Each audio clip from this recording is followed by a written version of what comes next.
सल्ली अला रसूलिहिल करीम अम्मा बाद फ़अऊज़ु बिल्लाहि मिनश शैतानिर रजीम बिस्मिल्लाहिर रहमानिर रहीम या अय्युहल्लज़ीना आमनू क़ू अन्फुसकुम व अहलीकुम नारा वक़ूदुहा अन्नास वल हिजारा सदक़ल्लाहुल अज़ीम।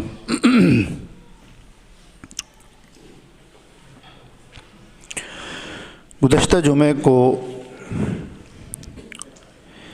ये बात आई थी कि एक मुसलमान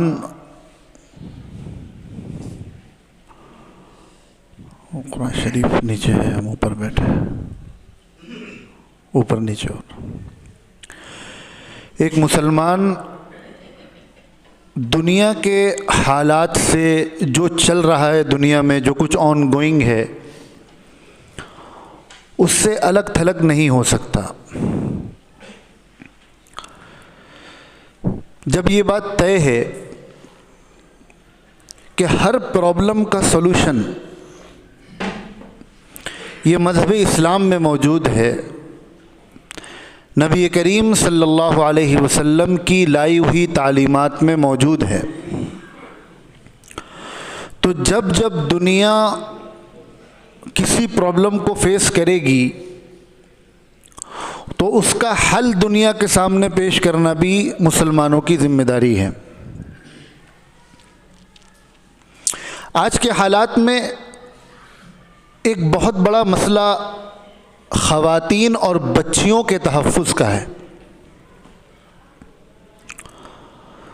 रोज़ाना अखबारात के ज़रिए, न्यूज़ के ज़रिए ये ख़बरें आती रहती हैं कि बच्चियों के साथ, ख़वातीन के साथ ज़्यादती हो रही है।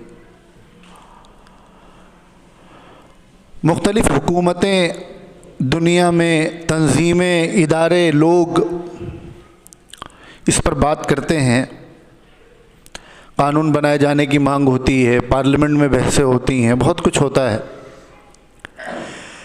लेकिन इसकी बुनियाद, इसकी जड़ तक पहुंचने की कोशिश नहीं की जाती। इसकी क्या वजूहात होती हैं,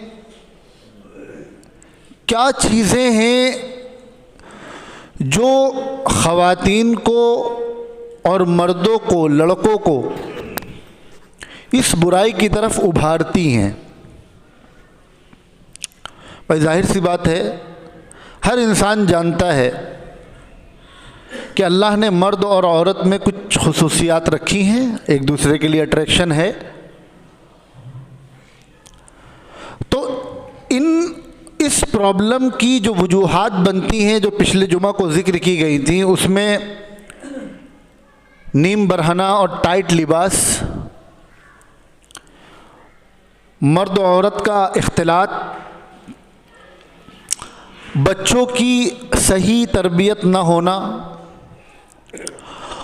और इन 3 इश्यूज़ पर बात हुई थी। इसकी जो चौथी वजह मैंने ज़िक्र की थी और उस पर बात नहीं हो पाई थी, वो थी शादियों में ताख़ीर करना, लेट में शादी होना। ये बड़ा आज के दौर का सेंसिटिव टॉपिक है, और अगर वालिदैन को और हमारे बच्चों को, बच्चियों को ये बात समझ में आ जाए तो मुआशरे से कई प्रॉब्लम्स को ख़त्म किया जा सकता है। अल्लाह के नबी सल्लल्लाहु अलैहि वसल्लम ने इरशाद फरमाया, मन इस्तताअ मिनकुमुल बाअता फल्यतज़व्वज फ़इन्नहु अग़ज़्ज़ु लिलबसरि व अहसनु लिलफ़र्ज, कि तुम में से जो शख्स निकाह के काबिल हो जाए उसे निकाह कर लेना चाहिए। फ़इन्नहु अग़ज़्ज़ु लिलबसरि व अहसनु लिलफ़र्ज, क्योंकि निकाह ये नज़र को झुकाए रखने में, यानी नज़र की हिफाजत करता है, और फ़र्ज यानी शर्मगाह की हिफाजत करता है। एक और मौके पर अल्लाह के नबी सल्लल्लाहु अलैहि वसल्लम ने इरशाद फरमाया था कि तुम में से जो शख्स मुझे दो चीज़ों की ज़मानत दे दे, मैं उसको जन्नत की ज़मानत देता हूं। एक वो चीज़ जो दोनों गालों के दरमियान है, यानी ज़ुबान, और दूसरी वो चीज़ जो दो रानों के दरमियान है, यानी शर्मगाह। अल्लाह के नबी फरमा रहे हैं, जो शख्स मुझे इन दो चीज़ों की ज़मानत दे दे, ज़ुबान की और शर्मगाह की, यानी इससे गलत काम नहीं करेगा, गलत बात नहीं कहेगा, मैं उसको जन्नत की ज़मानत दे रहा हूँ। इतना बड़ा कमिटमेंट हुजूर ने क्यों किया? ये दो चीज़ें मुआशरे में फसाद की जड़ बन जाती हैं। इसी वजह से फरमाया, मन इस्तताअ मिनकुमुल बाअता फल्यतज़व्वज फ़इन्नहु अग़ज़्ज़ु लिलबसरि व अहसनु लिलफ़र्ज। निकाह के काबिल हो जाओ तो फ़ौरन निकाह करो, क्योंकि ये निकाह की भी हिफाजत करती है और शर्मगाह की भी हिफाजत करती है निकाह। एक मौके पर अल्लाह के नबी ने फरमाया कि निकाह को आसान करो और जिना को मुश्किल करो। ये दो बज़ाहिर देखने में दो अलग अलग बातें हैं, लेकिन दोनों आपस में कनेक्ट हैं। जब हम निकाह को आसान करेंगे, निकाह को रवाज देंगे, वक्त पर निकाह को रवाज देंगे, तो फिर जिना के मौके खुद ब खुद ख़त्म हो जाएंगे। अल्लाह ने एक इंसान के अंदर खुसूसियात रखी हैं, ख्वाहिशात रखी हैं, उसको जब उसकी ज़रूरत होगी तो उस ज़रूरत को पूरा करने के लिए वो हाथ पैर मारेगा। अल्लाह ने इस ज़रूरत की तकमील के लिए एक जायज़ तरीक़ा दे दिया। हम जब उसको मुश्किल बनाएंगे तो फिर जो नाजायज़ और हराम तरीक़ा है खुद ब खुद वो आसान होता चला जाएगा। आज आप देख लीजिए क्या हो रहा है दुनिया में। दुनिया को छोड़ दीजिए, हम अपने मुस्लिम मुआशरे में देखें क्या हो रहा है। हमारा दीन जो सारी दुनिया की प्रॉब्लम का हल था, जिस दीन के पास और जिस दीन के मानने वालों के पास सॉल्यूशन था, वही दुनिया के लिए प्रॉब्लम बनते चले जा रहे हैं। हमारे माशरे में क्या हो रहा है, हमने शादी को कैसे मुश्किल बना दिया। जब तक 5 लाख 10 लाख रुपए नहीं होंगे तब तक शादी नहीं होगी। और जिना को कैसे आसान बना दिया, अगर किसी की जेब में 1000 रुपए भी हैं तो उसके लिए जिना तक पहुंचना आसान है। ये एक अजीब व गरीब सूरत हाल है हमारे माशरे की। जिस कौम के नबी ने ये कहा हो कि निकाह को आसान बनाओ, जिना को मुश्किल बनाओ, उस कौम ने अपने शौक को पूरा करने के लिए जिना को आसान बना दिया और निकाह को मुश्किल बना दिया। लड़का आज के दौर में, पहले दौर में क्या था कि गुनाह के असबाब मुहैया नहीं थे, मुश्किल था गुनाह तक पहुंचना।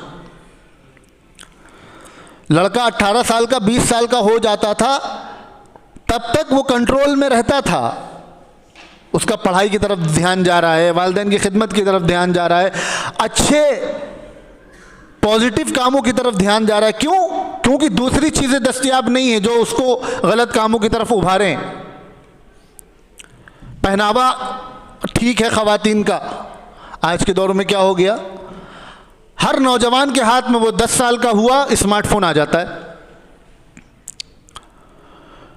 और स्मार्टफोन में वो कोई अच्छे काम के लिए भी अगर यूज़ कर रहा है और उसमें इंटरनेट है, तो ये मुमकिन ही नहीं है कि वो बदनज़री से बच जाए, बदनिगाही से बच जाए, मुमकिन ही नहीं है। हत्ता कि अगर कोई दीनी बयान सुनने के लिए भी आप यूट्यूब खोलें तो उससे पहले एक ऐड आएगा, और ऐड में क्या आएगा, वही नीम बरहाना ख़वातीन। और पहले एक ऐड आया करते थे, अब 2 3, यानी 1 मिनट तो पूरा उसी में निकल जाता है। अब आदमी क्या करे, या तो फ़ोन को साइड में रख दे कि भैया जब ऐड ख़त्म हो जाएगा तब देखेंगे। इतना खौफ खुदा होना चाहिए दिल में। आदमी कोई दीनी काम के लिए भी अगर यूट्यूब खोल रहा है तो उसकी इब्तिदा गुनाह से हो रही है। कितना आसान हो गया है गुनाह तक पहुंचना। पहले दौर में घरों में एक तो टीवियाँ बहुत कम हुआ करती थी, फिर जिन घरों में टीवी होती थी तो बहुत ज़्यादा चैनल्स नहीं थे, कुछ गिने चुने चैनल थे, और उन चैनलों में भी हमारा जो सेंसर बोर्ड है वो ऐसी चीज़ों पे रोक लगा दिया करता था। आज क्या हो रहा है, हर घर में टीवी, सैकड़ों चैनल्स, और सेंसर बोर्ड नाम की कोई चीज़ बची ही नहीं है। जितनी ज़्यादा अखलाक से गिरी हुई चीज़ होगी उतना ही उसको पास कर दिया जाएगा। हाँ, कोई उसमें मजहबी कंट्रोवर्शियल चीज़ निकल आए तो उसको लेके इशू बनेगा, लेकिन जो चीज़ें हमारे नौजवानों के अखलाक को तबाह कर रही हैं उस पर कोई इशू ही नहीं है। और कमाल की बात यह है, मैं तो मुसलमानों की बात कर रहा हूं, हमें दुनिया से क्या लेना देना। हमारे घरों में वो सब देखा जा रहा है, फैमिली बैठकर देख रही है, ऐसा नहीं लड़का अकेले बैठ के देख रहा है। हमने इतना नॉर्मलाइज कर दिया इन चीजों को कि बेटा भाई अपनी बहन के साथ बैठ के उन चीजों को देख सकता है, बेटा अपनी मां के साथ बैठकर उन चीजों को देख सकता है। हमने इतना नॉर्मलाइज कर दिया इन चीजों को अपने मुआशरे में, अपने घरों में। अब एक लड़का, एक लड़की जिसके अंदर बाय नेचर ये खुसूसियात रखी गई हैं, ये अट्रैक्शन रखा गया है, ये अल्लाह ने रखी हैं, ये कोई आयब नहीं है, ये अल्लाह ने रखी हैं। और एक एज के बाद वो एक्टिव हो जाते हैं वो सेल्स। मैं बहुत खुल के बात कर रहा हूं, ये हमारे मुआशरे का एक बहुत ही सेंसिटिव इशू है आज के दौर में। अगर इस पर मस्जिद से बात नहीं की जाएगी तो कहां की जाएगी। शर्म के नाम पर इन चीजों को डिस्कस करना बंद नहीं किया जा सकता। जो बेशर्मी हमारे मुआशरे में हो रही है उसका तसव्वुर नहीं किया जा सकता। इन चीजों को डिस्कस कीजिए, डिबेट का हिस्सा बनाइए, घरों में इस पर बात कीजिए अपने बच्चों से, मुआशरे में, समाज में जहां चार लोग बैठे इन इश्यूज पर बात करें कि हमारे मुआशरे का नासूर बनती जा रही है ये चीजें, हमें इसको कैसे खत्म करना है। और हर वालिदैन उस एज से गुजरे हैं, हर वालिदैन जानते हैं कि क्या सूरत हाल होती है। उसके बाद भी हम समझे नहीं हमारा बेटा तो बहुत अच्छा है, 25 साल का हो गया, अभी शादी नहीं हुई है लेकिन बहुत अच्छा है, उसके दिल में बुरे ख्याल भी नहीं आते होंगे, उसकी गलत निगाह भी नहीं पड़ती होगी, वो बहुत मुत्तकी है, बस हर वक्त अल्लाह अल्लाह करता रहता है। ये वालिदैन दुनिया से झूठ बोल सकते हैं, अपने आप से झूठ नहीं बोल सकते। हम अपने आप से झूठ बोलने लगे हैं, इस वजह से शादी में ताखीर कर रहे हैं। बहरहाल, तो जब वो बच्चा बच्ची ये चीज़ें देखेंगे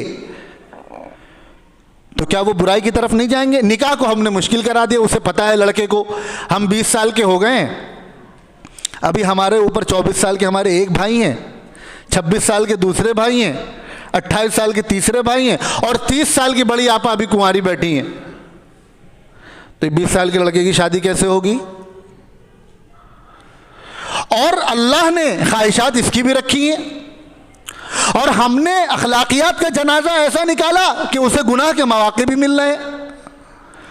ऐसे में सिर्फ अल्लाह ही जिसको गुनाह से बचाना चाहे वो बच सकता है, वरना दुनिया की कोई ताकत किसी को गुनाह से नहीं बचा सकती। चाहे वो एक आम आदमी हो, जाहिल दीन से दूर आदमी हो, चाहे वो दीनदार आदमी हो और पढ़ा लिखा आदमी हो, चाहे वो आलिम हो, मैं बहुत खुलकर बात कर रहा हूं बगैर किसी झिझक के, आलिम हो, हाफिज हो, मुत्तकी हो, दीन का दूसरे काम करने वाला हो, स्टूडेंट हो, कारोबारी हो, कोई भी हो, खालिस दुनियादार हो, पंज वक्ता नमाजी हो, पहली सफ में नमाज पढ़ने वाला हो, ये चीजें तो सबके साथ लगी हैं ना। अल्लाह के नबी सल्लल्लाहु अलैहि वसल्लम ने इरशाद फरमाया, निकाह को आसान बनाओ, हमने निकाह को मुश्किल बना दिया। एक वजह तो यह है निकाह के मुश्किल होने की कि लड़का, उसको मालूम है कि जब तक हमारे हाथ में इतना पैसा नहीं होगा कि हम ये करा लें, ये करा लें और 1000 लोगों का वलीमा ना कर लें, तब तक हम शादी नहीं कर सकते। अपना घर होना चाहिए, अपना कमरा होना चाहिए, फिर बीवी आएगी, बच्चे होंगे, ज़रूरियात बढ़ेंगी, बहुत सारे शौक़ होंगे। जब तक वो पूरा करने के लिए पैसा ना हो तब तक शादी क्या करें। और लड़की की शादी में क्यों ताख़ीर हो रही है? अगर हम कम से कम 500 लोगों को खाने नहीं खिलाएंगे तो माशरा क्या कहेगा? अगर 2 लाख का जहेज़ नहीं देंगे तो लड़के वालों को क्या मुंह दिखाएंगे? हमारी बेटी के साथ ज़्यादती होगी, कल को इसको सुनना पड़ेगा। यही तो होता है। जबकि इस्लाम क्या कह रहा है? मुसलमानों को इन चीज़ों पर गौर करनी चाहिए। इस्लाम ने शादी में एक पैसे का खर्च ही नहीं रखा है लड़की वालों के ऊपर। लोग, अब ये दूसरा टॉपिक हो जाएगा, लोग औरतों के हुकूक के हवाले से इस्लाम को निशाना बनाते हैं। शादी में बच्ची पर, बच्ची के वालिदैन पर 1 रुपए का भी खर्च नहीं है, 1 पैसे का भी खर्च नहीं है। ना हम सीरत से देखें, अल्लाह के नबी सल्लल्लाहु अलैहि वसल्लम ने अपनी बेटियों की शादी की, क्या खाना किया आपने? मना नहीं है खाना करना, नाजायज़ और हराम नहीं है, लेकिन कंपलसरी भी नहीं है, लाजमी भी नहीं है। यहाँ सूरत हाल ये हो गई है कि बाप ये सोचता है कि जब तक हम अपनी बेटी की शादी में खाना नहीं खिलाएंगे तब तक मुआशरे में हमारी इज्जत ही नहीं होगी। लोग क्या कहेंगे, तुमने इसी तरह फीकी फीकी बेटी की शादी कर दी। फिर कम से कम 10-15 जोड़ कपड़े होने चाहिए, फिर शादी से पहले 8-10 रस्म रवाज होने चाहिए, वो उपटन और मेहंदी और मंगनी और पता नहीं क्या क्या अल्लाह जाने, और सब में अच्छे खासे खर्च हैं। जब तक ये नहीं होगा, जाहिर सी बात है, इसके लिए कम से कम 10 लाख रुपए होने चाहिए, तभी तो बेटी की शादी कर पाएगा एक बाप। और उधर लड़के पर अल्लाह के नबी सल्लल्लाहु अलैहि वसल्लम ने फरमाया लड़का वलीमा करे, सेलिब्रेट करे, लड़के पर खर्च डाला है। क्यों? क्योंकि बज़ाहिर देखने में दोनों तरफ खुशी है, लेकिन लड़की वालों के घर में असल खुशी नहीं है। वो तो तुमको 25 साल, 20 साल की, 22 साल की अपने लख्त जिगर पाल पोस कर बड़ा करके तुम्हारे हवाले कर रहा है, उसको तो डर है। ठीक है, अपनी जिम्मेदारी, फ़र्ज़ पूरा होने का एहसास है कि एक जिम्मेदारी हमारे सर से अदा हो गई, एक फ़र्ज़ पूरा हो गया, लेकिन ये डर भी है कि पता नहीं मिजाज मिल पाएगा नहीं मिल पाएगा, आगे चल के इस बच्ची के साथ क्या होगा, कैसे घर वाले इसके साथ बिहेव करेंगे, लड़का कैसे इसके साथ बिहेव करेगा, ये डर भी रहता है। इसलिए जहां फ़र्ज़ की अदायगी की दिल में खुशी होती है, वहीं आंखों में आंसू भी होते हैं। दर हकीकत लड़की वालों के घर में खुशी नहीं होती, खुशी तो लड़के के घर में होती है कि बीवी लेकर आ रहा है। अल्लाह के नबी ने उससे कहा कि तुम वलीमा करो, तुम खर्च करो, वलीमा करो, गर्चे एक बकरी ही क्यों ना हो। ये एक बकरी इसलिए फरमाया कि अरब में गुर्बत का और मुफलिसी का जो पैरामीटर था वो यही था, वहाँ बकरियाँ होना आम बात थी। तो किसी के पास सिर्फ एक बकरी हो यानी ये मुआशरे का सबसे गरीब आदमी है, इससे ज़्यादा गरीबी कोई नहीं है।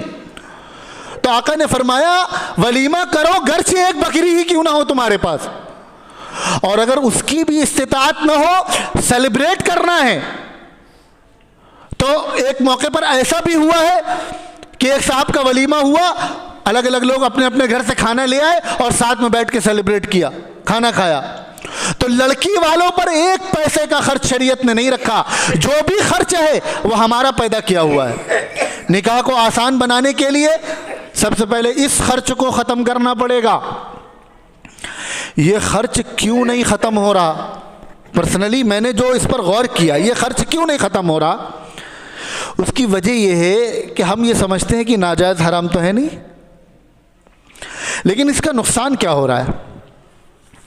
जिन लोगों को अल्लाह ने नवाजा है, जिनके लिए कोई मसला नहीं है, जो खुशी खुशी कर सकते हैं, वो तो कर लेंगे, लेकिन जो बेचारा गरीब है, जो कमज़ोर है, जो नहीं कर सकता, जब वो ये देखेगा कि मुआशरे में यही रवाज है, तो फिर वो चाहे कर्ज उधार करे, चाहे जो कुछ करे, वो भी फिर कोशिश करेगा कि मैं भी कम से कम 500 लोगों की दावत करूं।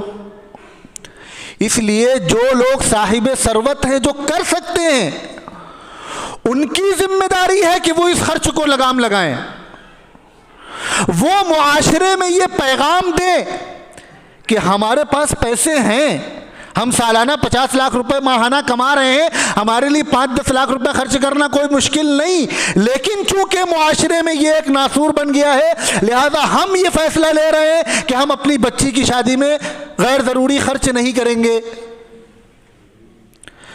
जब एक गरीब आदमी ये देखेगा कि ये जो कर सकते हैं, जो पैसे वाले मालदार आदमी हैं, ये जब नहीं कर रहे हैं तो हम नहीं करेंगे तो कौन सी बहुत बड़ी बात हो जाएगी। उसको भी मोटिवेट होगा, वो उसको मोटिवेशन मिलेगी, वो भी कर्ज उधार से बचेगा। और जब इस खर्चे का बोझ बाप के सर से हटेगा तो फिर बेटियों की शादी में पैसे की वजह से ताखीर नहीं होगी। ये जो बड़े बड़े जहेज के मुतालबात हैं, ये क्यों नहीं खत्म हो रहे? कोई साहब आपको बाहर पहुंचा। ये जो जहेज के मुतालबात हैं, ये क्यों नहीं खत्म हो रहे? इसकी वजूहात में एक वजह यह भी है कि हम खुद ये बात कहते हैं कि अगर माँ बाप अपनी खुशी से कुछ दे रहे हैं तो उसमें क्या हर्ज है। भाई लड़के वाले कहते हैं कि हम मुतालबा नहीं कर रहे, लेकिन वालिदैन अपनी खुशी से दे रहे हैं तो इसमें हर्ज क्या है। अब सवाल ये पैदा होता है,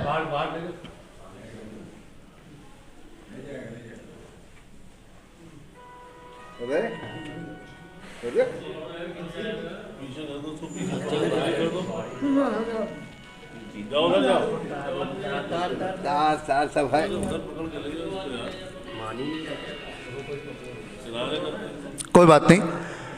अब ये जहेज के मुतालबात क्यों नहीं खत्म हो रहे हमारे मुआशरे से? क्योंकि हम ये बात कहते हैं कि जहेज का मुतालबा करना गलत है। वालिदैन अपनी खुशी से कुछ दे रहे हैं तो इसमें क्या परेशानी है? अच्छा, वालिदैन अपनी खुशी से क्या पूरी ज़िंदगी नहीं दे सकते? अभी देना ज़रूरी है। शादी से पहले ही लड़के के लिए अटैची जाना ज़रूरी है। शादी से पहले ही लड़के के लिए वॉशिंग मशीन जाना ज़रूरी है। शादी से पहले ही सोफ़ा जाना ज़रूरी है। भाई पूरी ज़िंदगी पड़ी है। ऐसा नहीं कि आपकी लड़की का आपसे रिश्ता ख़त्म हो जाएगा। अब पूरी ज़िंदगी आप वालिदैन हैं, आप उसकी मदद कीजिए, आप उसका इंतज़ाम कीजिए, आप उसको खर्च दीजिए, जो देना हो दीजिए, लेकिन शादी के दिन ही क्यों? शादी से एक हफ्ता पहले ही क्यों? ऐसे भी लोग मौजूद हैं। अब हम अपनी मिसाल देंगे तो कहा जाएगा मुँह मियाँ मिट्ठू बन रहे हैं। भाई कह दिया कि आकर घर में देख लें, जिस चीज़ की आपको लगे कि हमारी लड़की को ज़रूरत है वो बतला दें, इंतज़ाम कर दिया जाएगा। और ऐसे लोग मौजूद हैं मुआशरे में अल्हम्दुलिल्लाह, जो कहते हैं कि हमें आपको आपकी खुशी से भी कुछ नहीं चाहिए, आप अपनी खुशी से अपनी बेटी को कुछ देना चाह रहे हैं, आप शादी के बाद दीजिएगा, पूरी ज़िंदगी पड़ी है, अभी कुछ नहीं चाहिए। और आपको लग रहा है कि हमारे घर में कोई कमी है तो आप हमें बताइए, हम उस कमी को दूर करेंगे। इतना बागैरत होना चाहिए लड़कों को। बेगैरत है वो लड़के और बेगैरत है उन लड़कों के वालिदैन जो गरीब बच्ची के बाप से मुतालबा करते हैं। एक फकीर कटोरा लेकर गली गली मांगे तो उसे तो हम भिखारी कहते हैं, और जो पिस्तौल रखकर मांगे माँ बाप से, गरीब माँ बाप से कि हमें 1 लाख की मोटरसाइकिल दो, जो 10 रुपए मांगे गली में वो तो भिखारी है, और जो 1 लाख रुपए मांगे, जो 2 लाख रुपए मांगे, वो भिखारी नहीं है, वो सरदार है भिखारियों का। मुआशरे में इस चीज को रवाज दीजिए कि जिस घर के बारे में मालूम हो जाए, जिस लड़के के बारे में मालूम हो जाए कि इन्होंने जहेज का मुतालबा किया, पूरे मोहल्ले को मिलकर उन्हें भिखारी कहना चाहिए। जब तक हम इस रवाज को ख़त्म नहीं करेंगे, निकाह आसान नहीं हो पाएगा। तकरीरें कर देना बड़ा आसान है, मुहिम चला लेना बड़ा आसान है। अपने घर से शुरुआत करनी पड़ेगी, अपने घर से। जब तक अपने घर से शुरुआत नहीं करेंगे, इस पर रोक नहीं लगा सकते। और लड़कों की शादी में क्या ताखीर, क्यों ताखीर हो रही है? उसको डिग्री चाहिए, उसको कैरियर चाहिए, वालिदैन के अपने ख्वाब हैं। वालिदैन अपनी नाक ऊंची करने के लिए लड़कों के फ्यूचर के साथ खिलवाड़ कर रहे हैं कि हम अगर 500 लोगों को जब तक नहीं बुलाएंगे तब तक हमारी मुआशरे में क्या रह जाएगी। आपको सच्चा वाकया सुनाता हूं, और ये सिर्फ वाकया नहीं है, हर घर की कहानी है। आज हम रियलिटी से दूर नहीं भाग सकते, वालिदैन को इस पर गौर करना पड़ेगा। हम क्या कर रहे हैं अपने बच्चों के साथ। अभी मैं जब जुमा के बयान की तैयारी कर रहा था तो एक वाक़या पढ़ा बहराइच का। एक आलिम दीन ने लिखा कि रमज़ान के दिन थे, मैं ज़ोहर की नमाज के बाद ज़ोहर की नमाज़ पढ़ के मस्जिद में ही सो गया।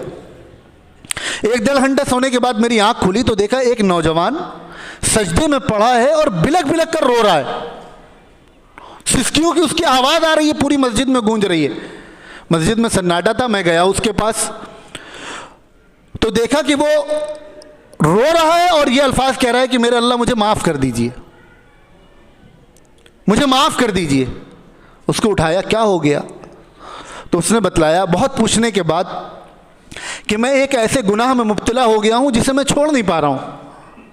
रमज़ान का महीना चल रहा है, मैंने सहरी की, तहज्जुद की नमाज़ पढ़ी, फजर की नमाज़ पढ़ाई, उसके बाद मैं लेटा, मुझसे गुनाह हो गया। मेरी आदत पड़ चुकी है, मैं नहीं छोड़ पा रहा हूं उसको। 25 साल की उसकी उम्र हो गई है और वो सजदे में पड़े होकर असर के वक्त रो रो कर बिलक बिलक कर अल्लाह से माफ़ी मांग रहा है। उससे पूछा भाई शादी कर लो। उसने कहा कैसे कर लें, अभी मुझसे बड़े 2 भाई बैठे हुए हैं।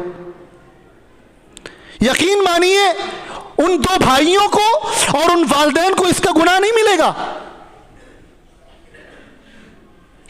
क्या हम कर रहे हैं अपने बच्चों के साथ? हम पता नहीं किस खुशफहमी में मुब्तला है कि हमारे बच्चे बहुत अच्छे हैं। हम अपने बच्चों की सेहत बर्बाद कर रहे हैं, उनका फ्यूचर बर्बाद कर रहे हैं, उनकी आखिरत बर्बाद कर रहे हैं अपने शौक की खातिर कि जब तक हमारे पास 5 लाख का 10 लाख का इंतजाम नहीं हो जाएगा हम लड़की की शादी नहीं करेंगे। जब तक 4 रूम का 5 रूम का फ्लैट नहीं हो जाएगा हम लड़के की शादी नहीं करेंगे। शादियों में ताखीर का रवाज खत्म कीजिए। हर इंसान इस दौर से गुजरा है, हर लड़के के साथ, हर लड़की के साथ ये चीजें जुड़ी हुई हैं। इसका सिर्फ एक ही हल है, दुनिया में इसका दूसरा कोई सॉल्यूशन नहीं है। लिख कर ले लीजिए, इसका सिर्फ एक हल है, वो है निकाह। हम निकाह में जितनी ताखीर करेंगे हमारा मुआशरा उतना ही खराब होता चला जाएगा। फिर उसके बाद क्या होता है, शादी हो गई, पता चला 5-5 साल बच्चे नहीं हो रहे। हम डॉक्टरों के पास भाग रहे हैं, उलमा के पास जाके दुआ करवा रहे हैं, लेकिन जो गलती वालिदैन ने कर दी उसका खमियाजा बच्चों को भुगतना पड़ रहा है। फिर वो गुनाह की तरफ जा रहे हैं। ये हमारे मुआशरे का बहुत सुलगता हुआ मौजू है। आज हर घर, हर बच्चा, हर नौजवान इस आग में जल रहा है और 90% हमारे नौजवान इस गुनाह से बचना चाहते हैं, लेकिन वो अपने घर वालों की वजह से नहीं बच पा रहे हैं, घर वालों के दबाव में नहीं बच पा रहे हैं, मुआशरे के दबाव में नहीं बच पा रहे हैं। 20 साल का 22 साल का लड़का है, गुनाह में मुब्तला हो गया, वालिदैन इस वजह से शादी नहीं कर रहे। महल्ले वालों को क्या जवाब देंगे कि तुमने 20 साल के लड़के की शादी कर दी? महल्ले वालों को जवाब देने का डर है, अल्लाह को कल क़यामत में क्या जवाब देंगे इसका डर नहीं है। इस वजह से हमारे मुआशरे में जो ये सूरत हाल पैदा हो रही है, बच्चों और बच्चियों ख़ास तौर पर ख़वातीन के हवाले से, इस्लाम में उसका सलूशन मौजूद है। होना तो ये चाहिए कि हमें सारी दुनिया तक ये हल पहुंचाना चाहिए कि आओ देखो हमारे नबी इसका क्या हल देकर गए, इस्लाम इसका क्या हल दे रहा है, इसी में आफियत है और इसी में तुम्हारे मसाइल का सलूशन मौजूद है। लेकिन हो ये रहा है, खुद हमारा मुआशरा उन चीज़ों को भूल चुका है। हम जिन्हें दुनिया के लिए सलूशन बनना चाहिए था, हम खुद दुनिया के लिए प्रॉब्लम बन गए।